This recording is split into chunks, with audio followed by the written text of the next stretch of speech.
Good morning friend. সকাল সকাল চলে এলাম ছাদে। ছাদে খুব টাটকা টাটকা কলমি শাক হয়েছে। আজকে মনে হলো একটু কলমি শাক খাই। এত সুন্দর এই বর্ষাকালে কলমি শাক, দেখো সতেজ সবুজ, তুলতেও ইচ্ছা করে না, কিন্তু না খেলে তো এগুলো নষ্ট হয়ে যাবে, পেকে যাবে। তাই ভাবলাম কচি থাকতে থাকতেই এগুলো খেয়ে নিই।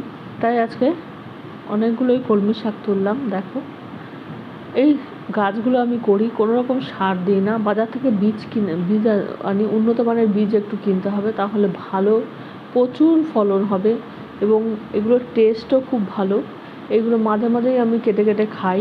এই যে কেটে নিচ্ছে না, আবার এক সপ্তাহের মধ্যেই দেখবে এখানটা ভরে উঠেছে। এত সুন্দর, একবার বসালেই অনেক বাড়ি খাওয়া যায়। এইবারে এই কলমি শাক প্রচুর হয়ে গেছে, এগুলো নিয়ে আমি রূপাদিকে দিয়ে দিলাম। রূপাদি আমাকে এখানে রান্নায় সাহায্য করে। দেখো রূপাদি